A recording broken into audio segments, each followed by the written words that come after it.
After being reborn, I turned down every single attempt Peter made to win me over.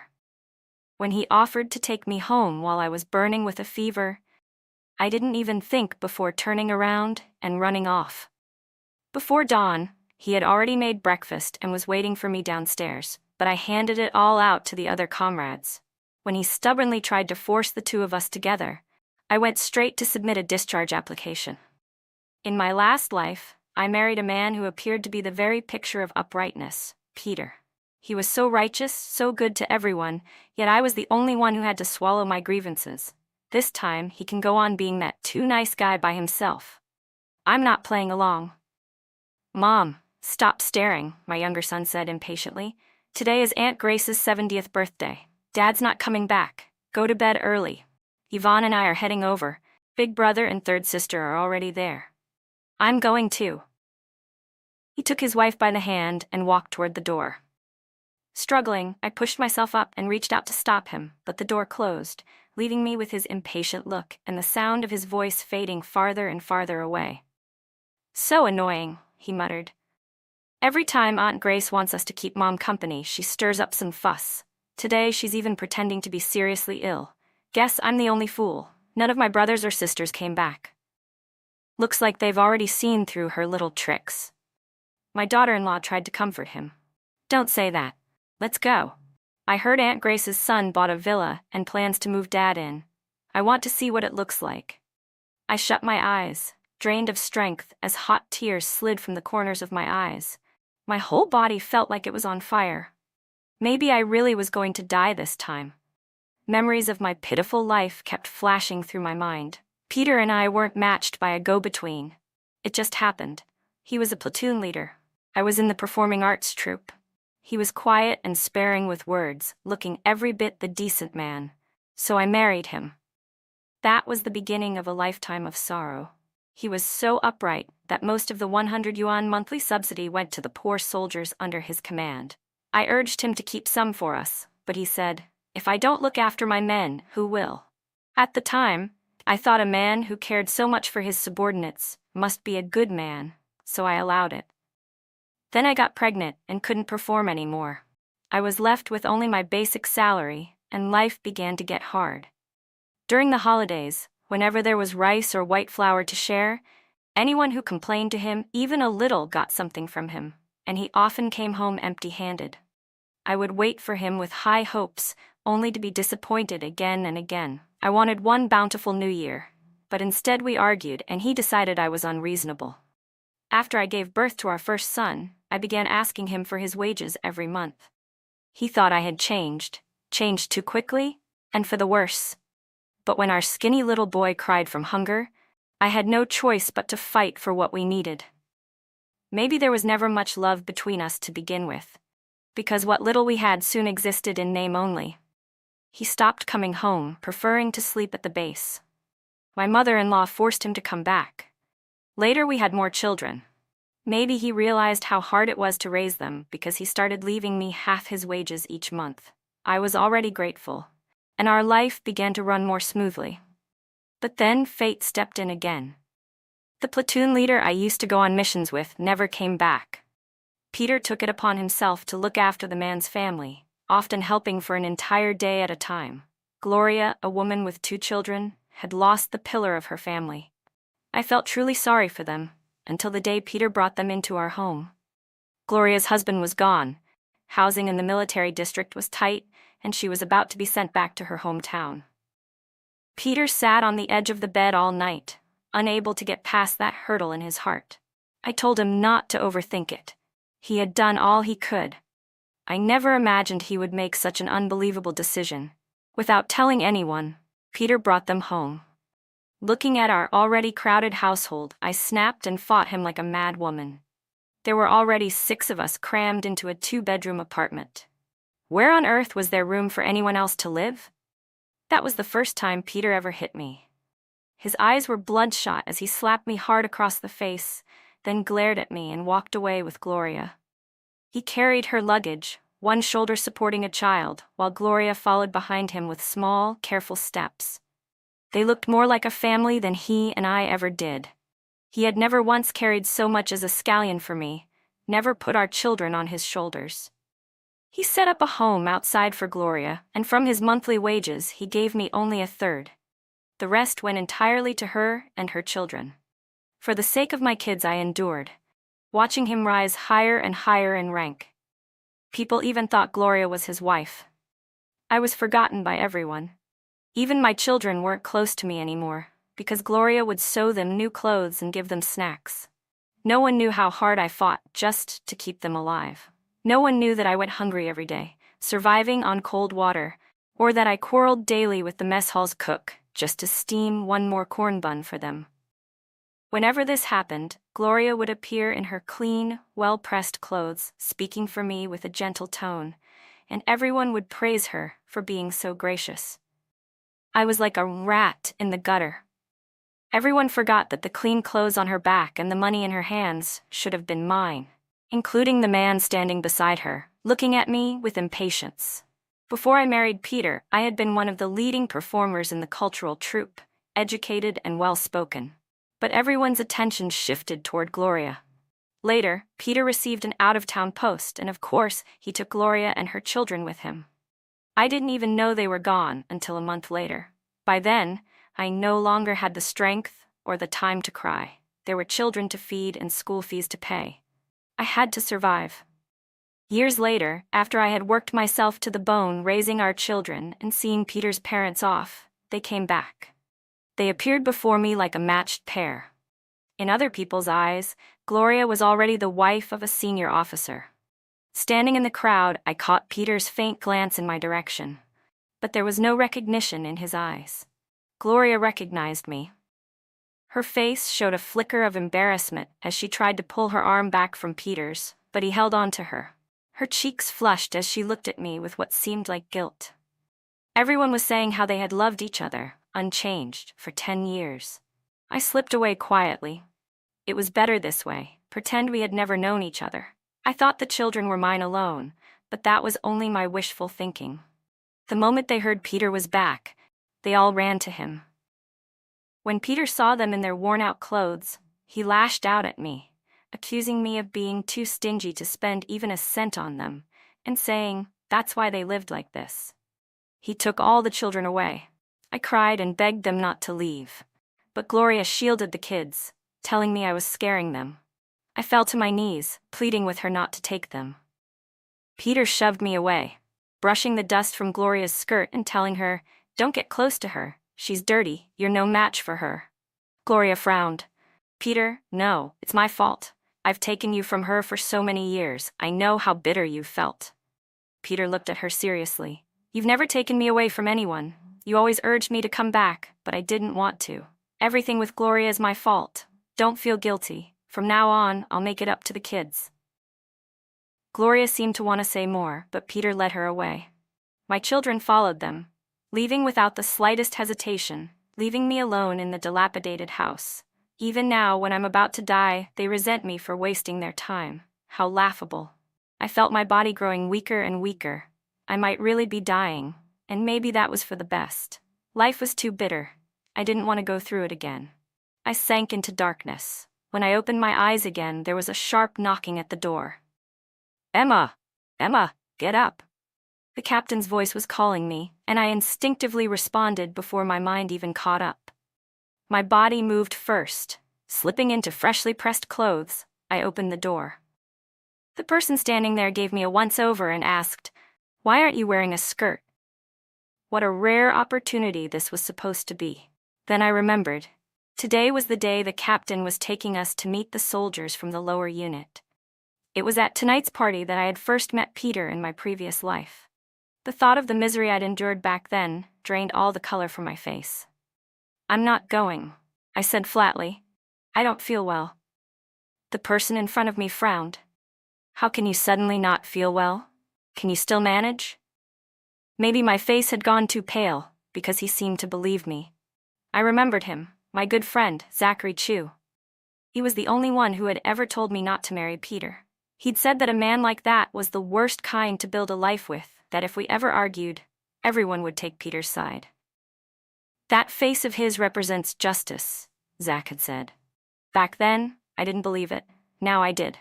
Zach left, still not entirely convinced, and I leaned against the door, slowly sinking into a crouch. This time, I absolutely could not marry Peter. I was still lost in thought when the captain came in, exasperated, and grabbed my arm to pull me toward the door.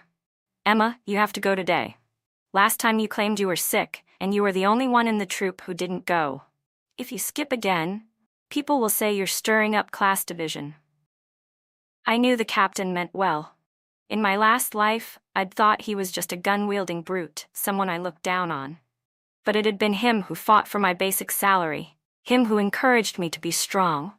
In the countless long nights that followed, it was that small income that kept me alive. The captain hurried ahead, but when he saw I wasn't speaking, he looked back and paused at the sight of my reddened eyes. Are you that upset you're crying? He loosened his grip, about to say something, when a hearty voice rang out behind us. What's going on here? We turned to see a dark-skinned man approaching. Behind him was Peter. At this moment, he was still young, his features sharp and his expression serious. My whole body started shaking, part anger, part fear. I wanted nothing more than to wrap my hands around his throat. My miserable life had been thanks to him. Peter, sensitive to others' gazes, looked up and met my eyes. Something clenched in his chest. Why did it feel like this woman wanted to kill him? The captain quickly stepped between us, blocking my trembling figure. We're just having a get-together, he said lightly. Emma here has a high fever and was crying, but she kept insisting on participating. Said that a performer is still a soldier, unafraid of hardship or fatigue. The company commander clapped his hands. Good comrade, but since your fever is so bad, never mind, go back and rest. Peter, take her back. Peter straightened up instantly. Yes, sir. His voice was firm and loud. The captain understood right away. This was clearly someone the commander had his eye on. Well, he thought, Emma might be picky, but she was hard-working and good-hearted. If the two of them could get along, that wouldn't be bad. With that in mind, the captain walked off with the commander. I stayed rooted to the spot as Peter stepped closer and closer, his shadow eventually covering me completely. I stared at it on the ground, a strange fear creeping over me. In my past life, Peter had arrived there much earlier. Why was it different this time? I didn't dare think any further. I turned and ran. Peter froze for a moment, then quickly followed. The closer his footsteps sounded behind me, the faster I ran.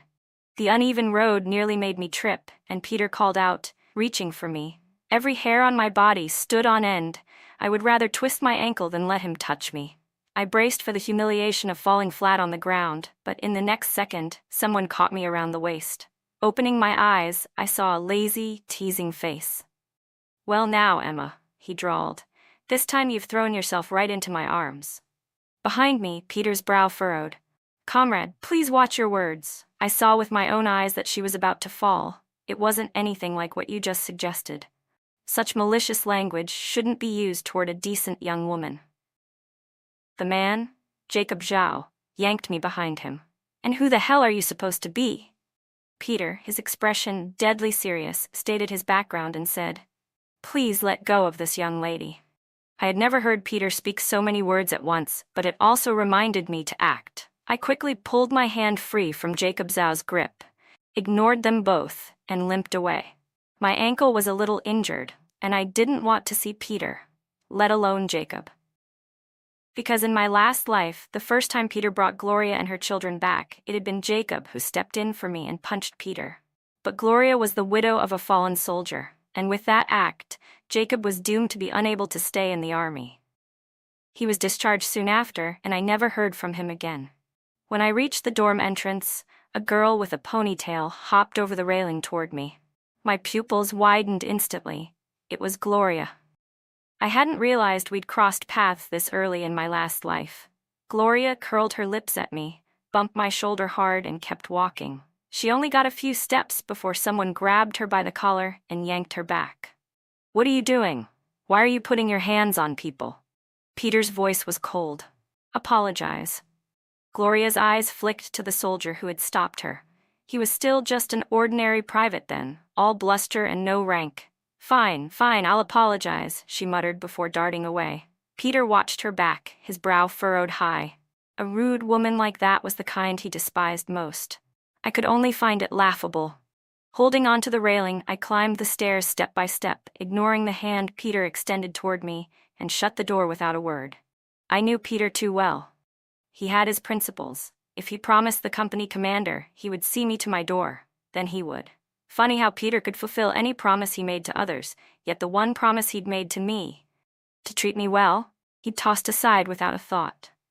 Peter stood outside for a long time, wondering what he had done wrong, why I hated him so much, why I resisted him so strongly. With that thought, he returned to the company commander's side. The commander, grinning, said, "That girl's name is Emma Shen, one of the stars of the performance troupe. I asked around, she might be picky, but she works hard. She'll stay up all night rehearsing a single dance. I think she'd suit you." Peter pictured my face in his mind and, without knowing why, didn't object. The commander chuckled knowingly. "I knew you had high standards. I've introduced you to so many women before and you never agreed. Looks like you do have a thing for pretty girls." Peter's head shot up, his ears burning red.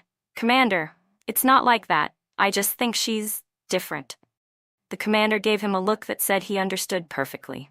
"Well, the troupe will be here for a few more days. You should go talk to her more. A good girl like that is in high demand." Peter neither agreed nor refused, but before dawn the next morning, he was already waiting downstairs. He didn't even know why. Every time he closed his eyes, my gaze from yesterday haunted him, keeping him restless through the night. So he came here to wait. When the bugle sounded for morning wake-up, I opened my eyes. Carrying my wash basin, I found Zachary Chu already waiting at my door, and we walked shoulder to shoulder toward the wash area. Zach chatted cheerfully about the fun things that had happened yesterday, but my mind wandered, my eyes drawn instead to the smiling faces around us.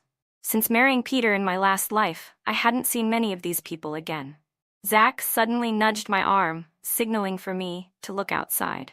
I turned my head and saw Peter. My eyes dropped immediately. Peter strode over, a lunchbox in hand. "Comrade Shen," he said, "I brought you breakfast." I stared at the lunchbox. This was the first time, past or present, that I had ever received a meal from Peter's own hands. In my previous life, I had lain alone in the hospital, giving birth. I told him I was hungry and afraid I wouldn't have the strength to give birth.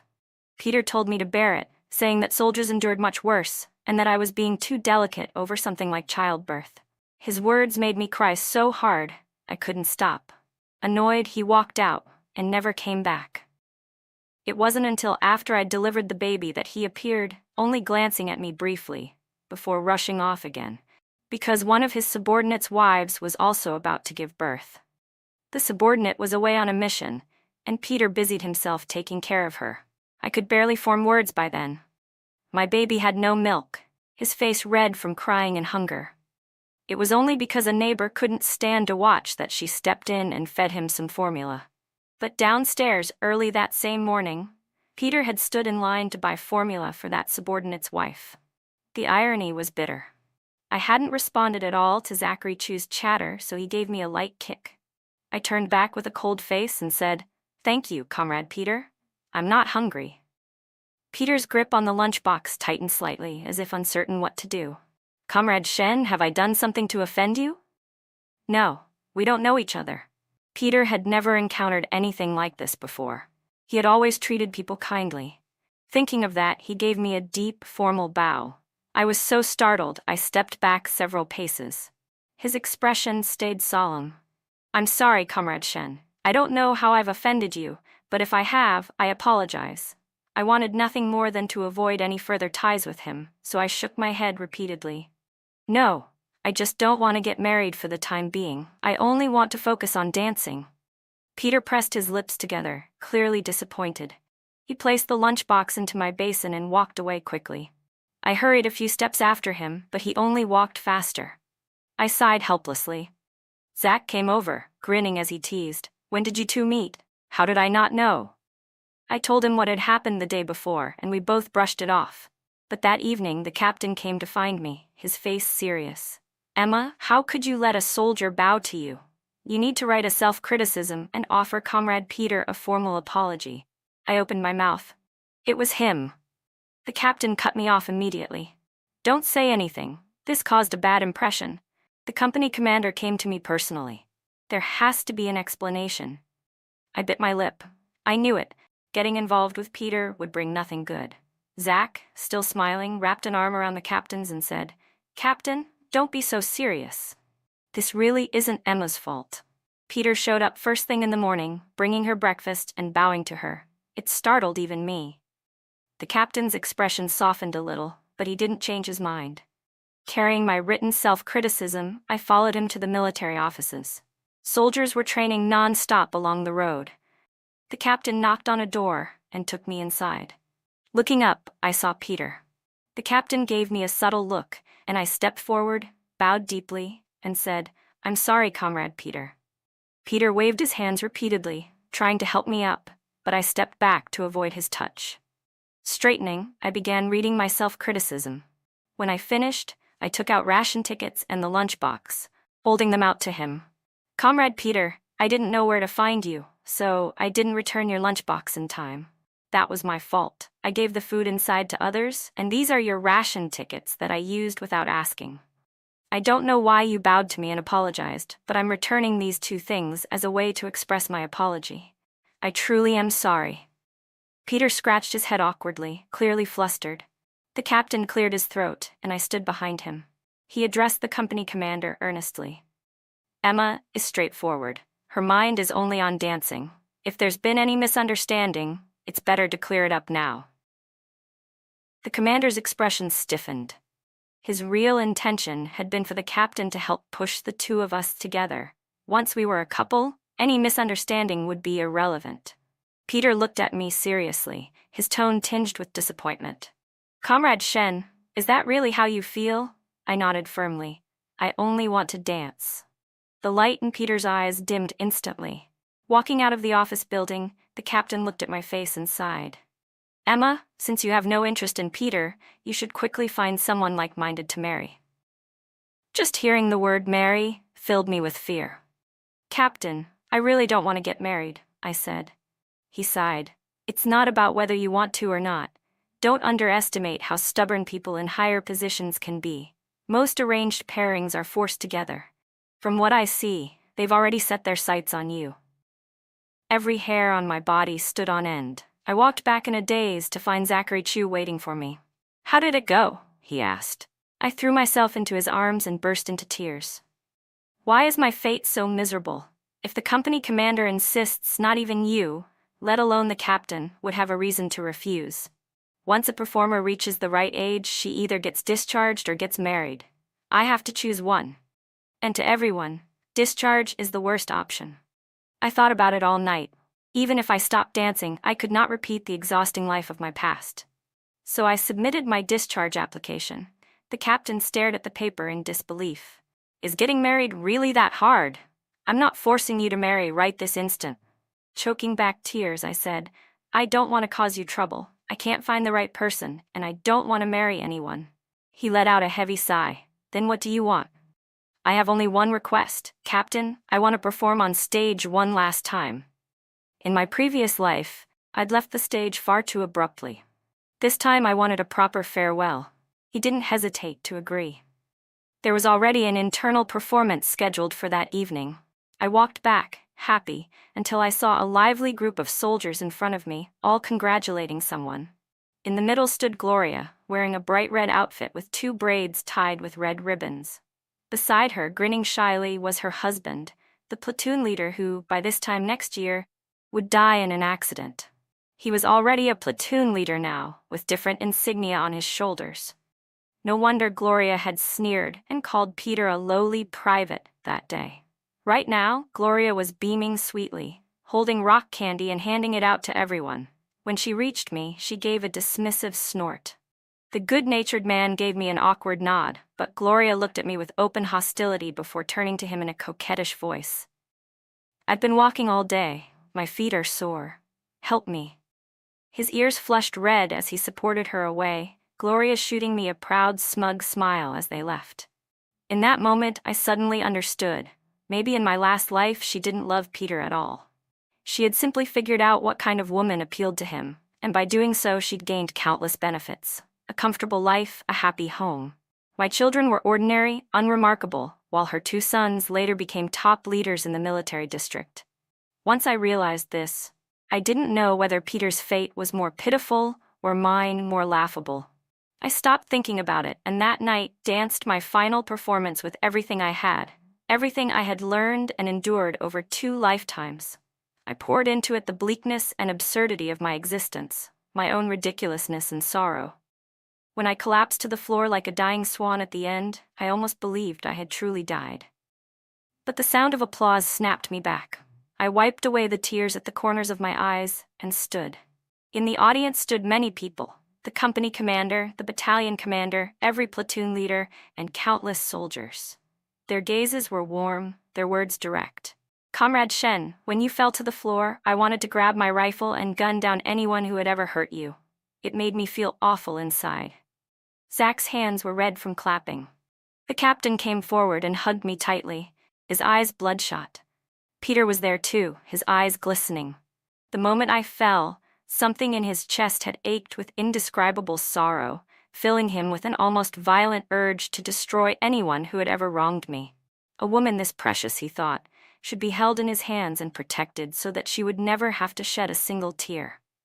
Peter's resolve hardened. He lifted his foot to come toward me. But Jacob Zhao got there first. He removed the insignia from his shoulder and handed it to me, his usual mischievous expression replaced with complete seriousness. "Comrade Shen, I like you very much. I hope to get to know you with marriage as the goal. I swear on my military insignia, in our home, your word will be the law, and I will keep that promise. As long as I'm not sent on a mission," Jacob Zhao said, "all my time will be yours."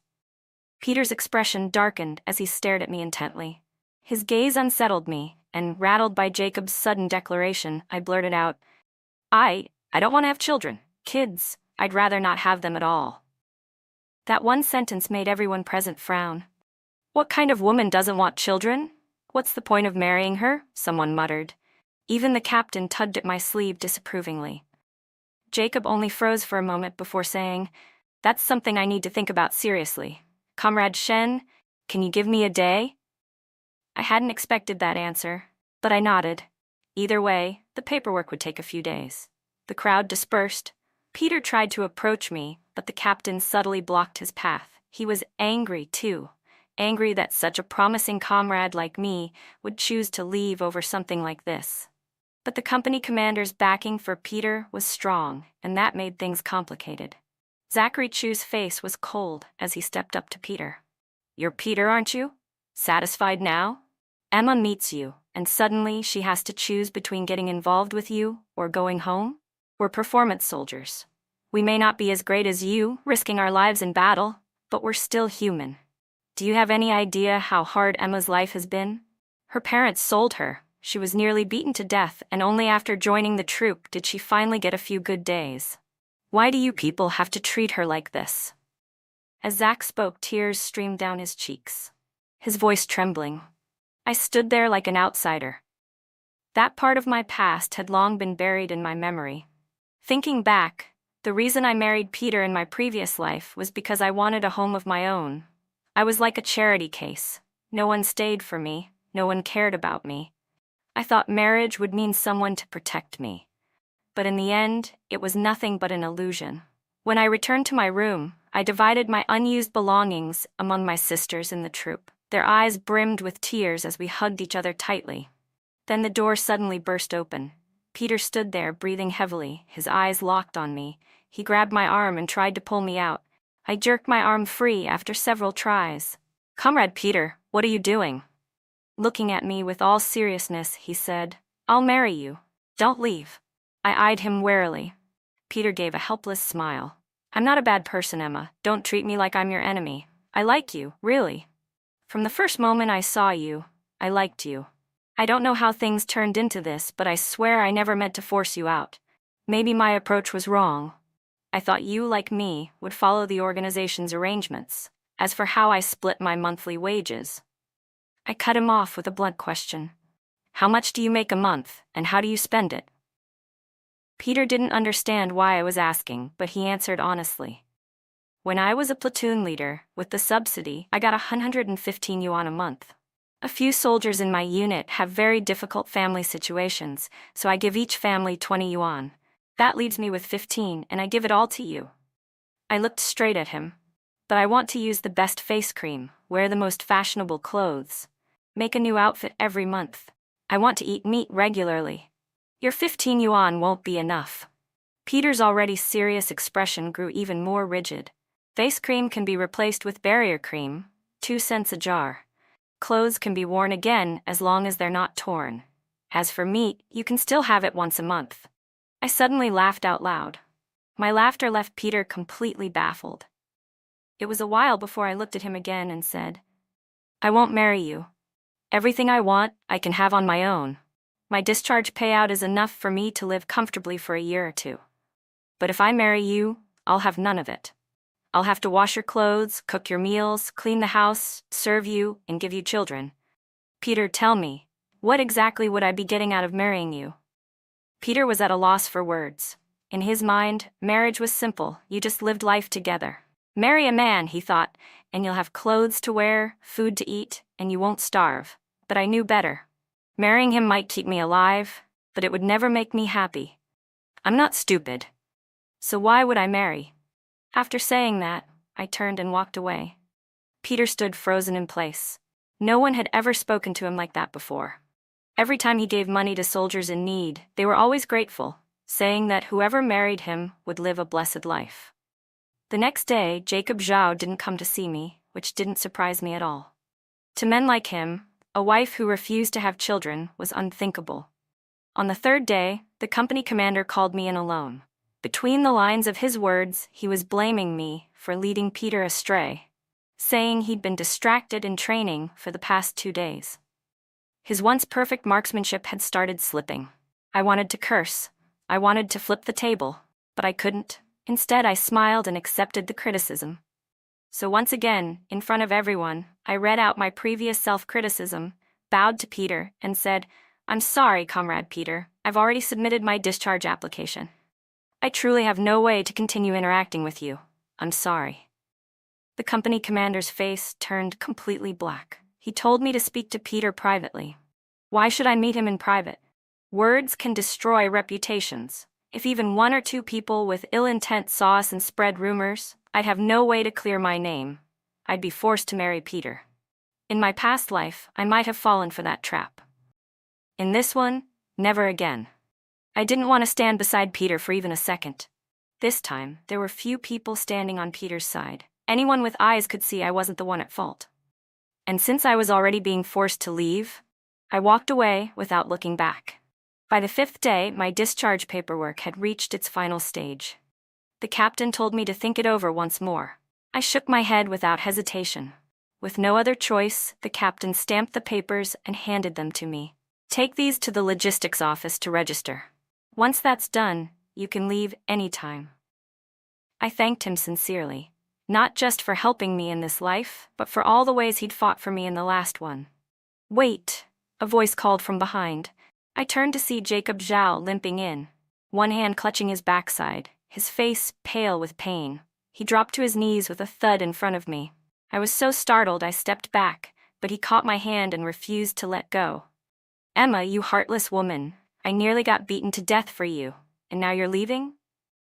I glanced at the cold sweat dripping down his temples and couldn't bring myself to shake him off. What happened to you? Instead of answering, he asked, Does what you said last time still count? That if I agreed to no kids, we'd get married? It counts, but I never said I'd marry you. I only said, I don't care. Jacob interrupted, shaking his head fiercely. My parents have already accepted that they won't have grandkids. Now you have to marry me. The captain strode over in a few quick steps. Are you serious? Jacob gritted his teeth. The injury on my backside is still fresh. If I hadn't heard that this heartless woman was trying to run off, I'd still be in bed for another 3 days. The captain's eyes lit up. He snatched the discharge papers from my hands and tore them into shreds. Good, good, good. I approve of this match. Jacob, write the application and I'll get it stamped for you. Jacob, trembling slightly, pulled a form from his pocket, already filled out with his details, just waiting for mine.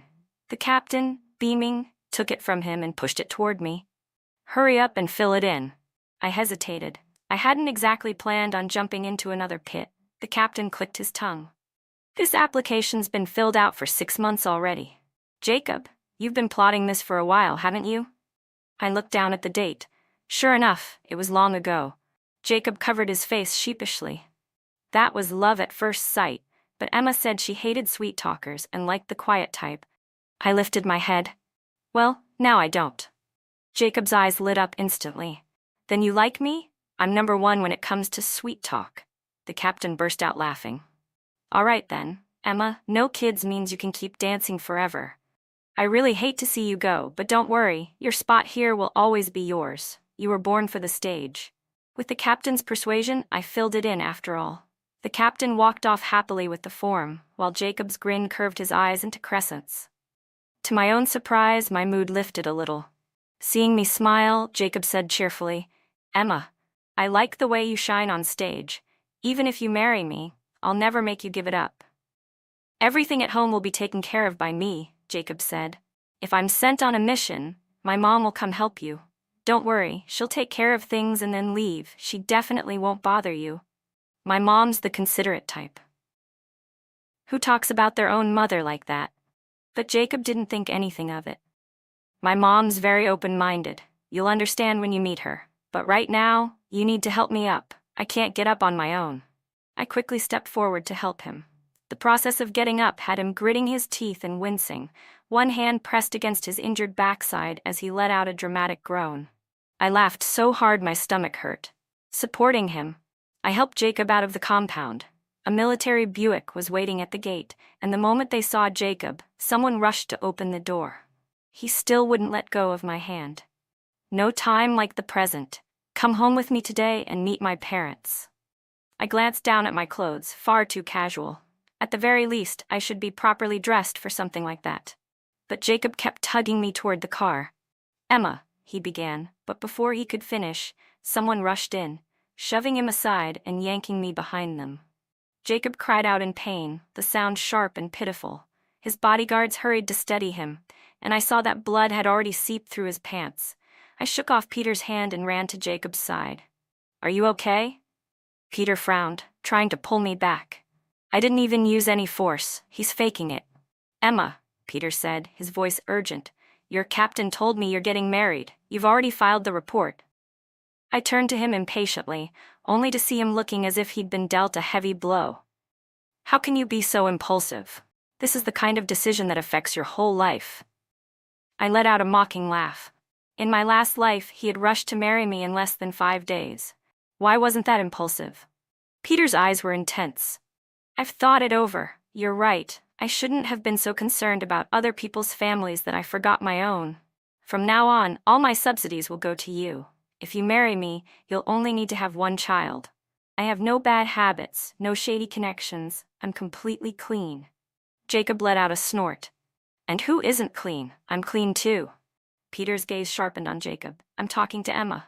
Jacob tugged at my sleeve. You promised me. You're not going to back out, right? His eyes were full of nervous uncertainty. I clasped his hand and looked at Peter. If I marry him, I won't have to scrimp on anything. Then I got into the car with Jacob. Before the door closed, I looked at Peter again. You shouldn't approach any other women for now. Peter's eyes lit up. I gave him a small smile. Even if you meet someone, it'll be a doomed fate. I can already see that next year, you'll meet the one who's truly right for you. The car drove far from the compound. Jacob leaned in. You can read fortunes too? I shook my head with a faint smile, then told the driver to stop at a bus company store so I could buy a few things before we continued on. Soon we entered a military residential compound filled with 3-story Western-style houses, the kind only higher-ranking officers could live in. Following Jacob inside, I saw a plump middle-aged woman in a blue jacket carrying a basket walking out. When she spotted Jacob, she turned and shouted inside, Madam, young master is back. Jacob groaned. Didn't I tell you not to call me young master? The woman tapped her own lips. Right, not young master. Young mistress brought Mr. Joe back. Jacob rolled his eyes so hard they nearly stuck. I pressed my lips together to stifle a laugh. Then a woman in a dark navy dress embroidered with magnolias walked out. I straightened up a little and nodded politely. Mrs. Zhao looked me up and down, then said, "You are pretty enough, I'll give you that. I can't believe you'd actually take a liking to Jacob. Your tastes are certainly unique." "Mom," Jacob barked. Mrs. Zhou patted her chest. "What are you yelling for? You scared me. Come inside. I want to have a little chat with my daughter-in-law." Once inside, I set the things I'd brought on the table and pulled out a teal silk scarf with gold trim. In my hands, it quickly became a rose. I helped Mrs. Zhao put it on, and her eyes lit up instantly. She hurried to get a mirror, turning her head this way and that, then took me upstairs to see which of her outfits it would match best. In my previous life, I'd bought the exact same scarf for Peter's mother, but she had complained that I was wasting money and told me that once I was married, I shouldn't buy useless things like that. Mrs. Zhou, on the other hand, asked me how I'd made the rose and said she wanted to learn. The Zhou family turned out to be much easier to get along with than I'd imagined. They spoke with tact and never once brought up the subject of having children. After dinner, Mrs. Zhou helped Auntie Jin wash the dishes, but firmly refused to let me touch anything. She even sliced fruit and brewed flower tea for me. Suddenly, I remembered the first time I'd visited Peter's home in my past life. Peter's mother had wanted to see my skills and immediately tied an apron around me, telling me to start cooking. When I was done, she didn't let me sit at the table. She said women should eat in the kitchen. That day, I ate alone in the kitchen while the family chatted in the dining room, sometimes calling me over to refill a dish or fetch something. By the time I'd finished serving them, the food in the kitchen was stone cold. When everyone was done, they all sat back and waited for me to clear the table and wash the dishes. Peter's mother stood over me, nitpicking that I wasn't washing them clean enough. When I was finally done, everyone was already asleep. I fumbled in the dark back to the bedroom and nearly tripped. Peter's mother didn't allow candles, saying it was wasteful and that I was being spoiled. I stumbled my way back to bed, and Peter was already asleep. That was the first time I felt truly disappointed in him. Later, I told myself that everyone lived like this, but I still wondered, if I had been brave enough to leave right then, would I have spared myself all the pain that came after? Mrs. Zhou patted my shoulder, pulling me from my thoughts. "With this tea, we could talk for hours," she said. And we did. So long that I lost track of time. When the sky began to darken, I said I should be going. Mrs. Zhou told her driver to escort me back and reminded me not to go out tomorrow, as she wanted to visit me. I nodded obediently. She stood at the doorway, watching me leave. My good mood vanished the moment I saw Peter. I didn't understand. Didn't he have anything else to do? In my past life, he'd barely made time even to get married, always claiming this friend needed help or that person had some hardship. Peter stood ramrod straight, like a steel rifle. "Comrade Shen." I lowered my head and walked forward, but he stepped into my path, looking directly at me. His voice was cold and hard enough to make me shiver.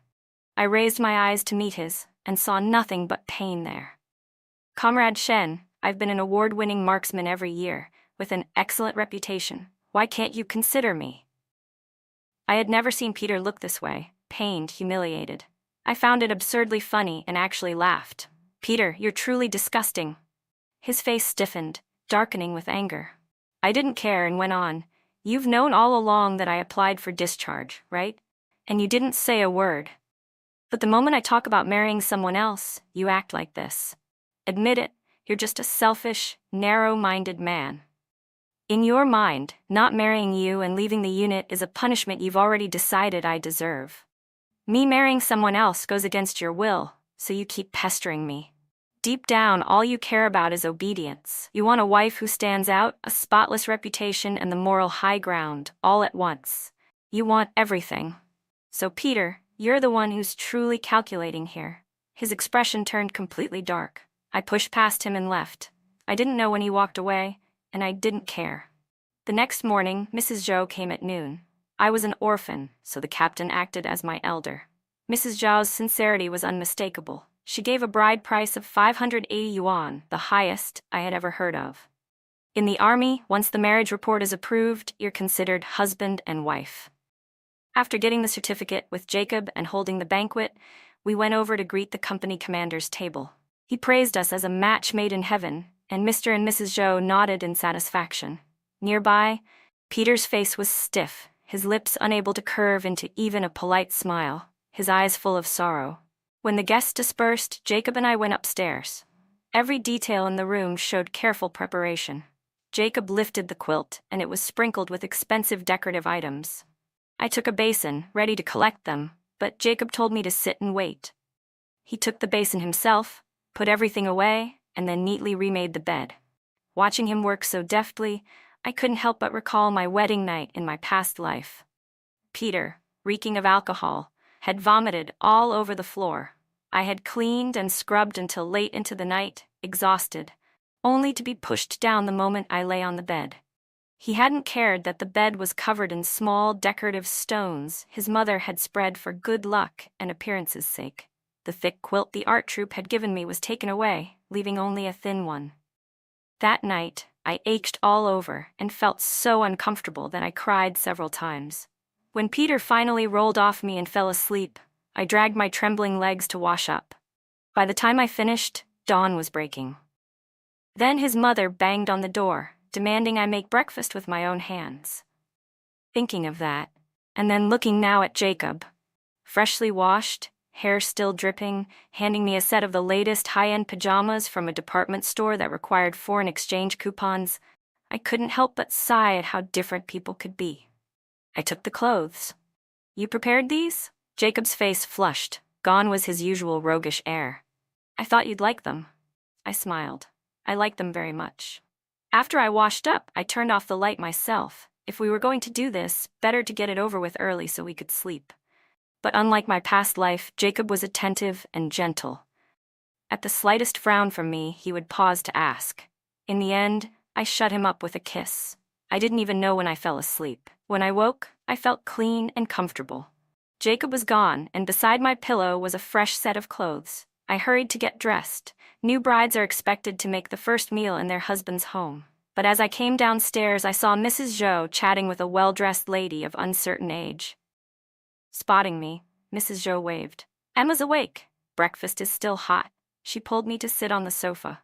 When I saw the lady's face clearly, I froze. I remembered in my past life, I often took odd jobs outside, and once, on my way home, I had found her collapsed in the snow, likely from low blood sugar. I carried her home, and when she woke, she asked where I lived, my name, and who my husband was. I had only said Peter before hurrying off. I still had to cook. Not long after that, Peter had been promoted.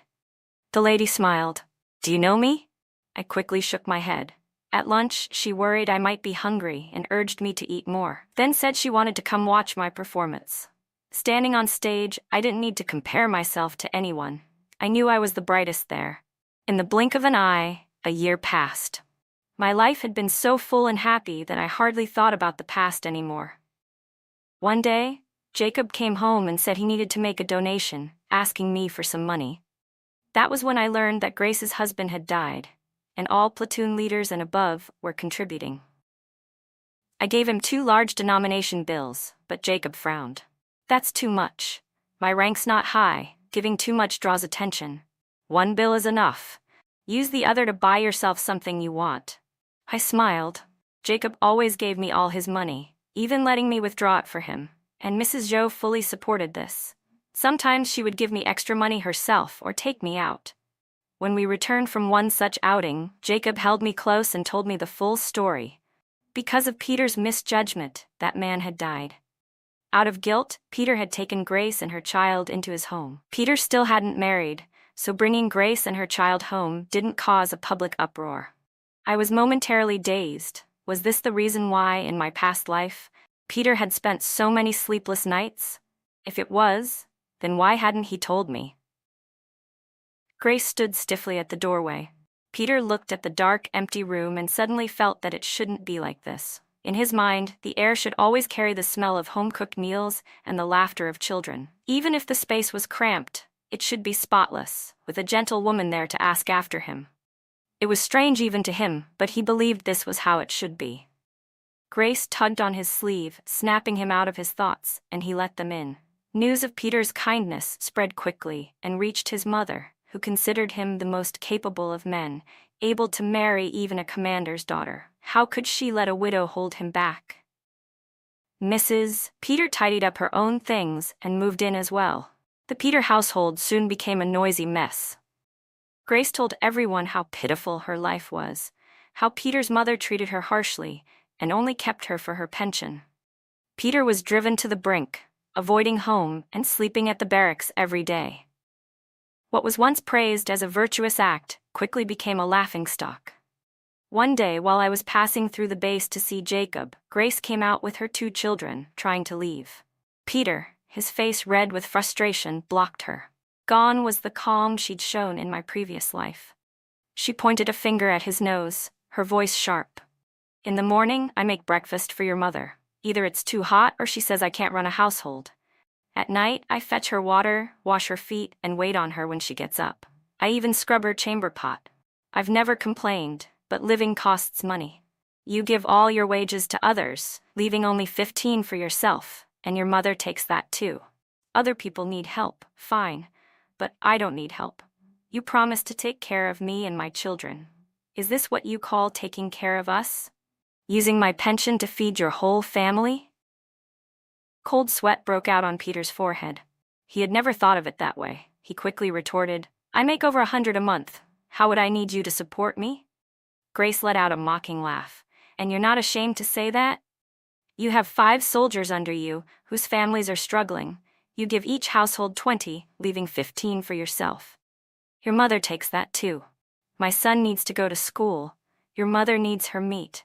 And I've worn the same set of clothes for a year without daring to let it tear. There's not even a scrap of cloth for a patch." Peter's face turned cold. "Don't you have any compassion? Your ideological awareness is far too low. How are you worthy of being a soldier's wife?" He had said the same thing to me once. Back then, Grace had replied, "Emma, you're wrong to think like that. I may not be educated, but I have love, I have mutual help, and I have awareness. You can't be too selfish." Peter had looked at her then as if she were noble and looked at me as though I were trash. But now Grace bit back. "Fine, give me the money and I'll feed your mother meat at every meal. Can ideology fill my stomach? Will my son stop going hungry because of it? Let's live first and then talk about ideals." The 2 of them were still arguing when Peter noticed me. He froze slightly, his eyes holding regret and a hint of longing. If he had married me, he thought, with my sense of duty and understanding, things would never have turned out like this. I might even have supported and encouraged him. I didn't even bother to glance back before walking away. The quarrel blew up into a scandal. Eventually, the company commander decided there would be no more private aid. Grace and Peter's mother were to split the money evenly, but the families of the soldiers who had always received help were outraged. 20 yuan was no small sum, and now it was gone. They refused to accept it quietly. The dispute grew bigger, until tempers flared and both family members and soldiers were sent home for discharge. From then on, private assistance was forbidden, cutting off support for soldiers who truly needed it. Peter's reputation was ruined. He couldn't lift his head in public, and no one spoke to him. His chances of promotion were gone forever. When Jacob was sent on assignment, Peter was still just a low-ranking platoon leader. I packed a small bag and Mrs. Zhao followed behind me, worried. "Emma, don't go. You've just gotten pregnant. It's not stable yet." Jacob said, "If you're not going, then I won't go either. Let's both just stay." I reassured them that I was in good health, told them not to worry, and turned, only to see Peter standing by the roadside, his posture still straight as a rifle. Jacob's brows furrowed tightly. Peter walked up in a few quick strides. "Emma, can I speak with you for a moment?" he asked. I often went out to help with things, sometimes gone for an entire day, but this time Peter seemed a little uneasy. "You're pregnant," he said. I nodded. "I want to have a child just like Jacob." "It seems you're doing very well," he replied. I nodded again. Peter drew in a deep breath. "I had a dream. In it, we got married. Later, because of all kinds of misunderstandings, I stayed with Grace. Then you died. Once I was of no use anymore, Grace and her son had already climbed to the peak of power, and I was thrown out. Our child's job was taken away, and we lived a miserable life." As he spoke, Peter studied my expression closely. "Emma, you should have married me, right? I shook my head. No, Peter. From the very first moment I saw you, I disliked you. Deep down, I despised you. If marrying you were my only choice, I'd rather leave the army. Peter's face fell with disappointment, but he still muttered, I just feel like something's wrong. I should be the one rising higher and higher. I didn't bother listening any further. I turned and walked back toward Jacob, who was watching Peter warily. Under his breath, he cursed, nutcase. For the past 2 days, Peter had been acting strangely, asking if Jacob knew whether there would be a red hat next summer. He's not a fortune teller. How could he possibly know? My heart sank. Peter hadn't come to confirm a dream with me. He was testing to see if I had been reborn too. When I looked back, Peter was already gone. I exhaled slowly. My life now was good, and I was determined never to repeat the past. Later, Peter kept racking up military achievements, all in hopes of starting over. Grace sent him away, then promptly turned around and reported him. Whatever he had been involved in might have been forced by Grace, but she had overheard too much. The day Peter was imprisoned, Jacob received another promotion. I sat below the stage with our twin sons in my arms, watching Jacob's father personally attach the new insignia to his shoulders. The boys clapped their little hands red and kept shouting, "Daddy's the best!" I smiled as I looked at Jacob. I loved him, but I didn't lean on him entirely. That, I thought, was the best kind of marriage.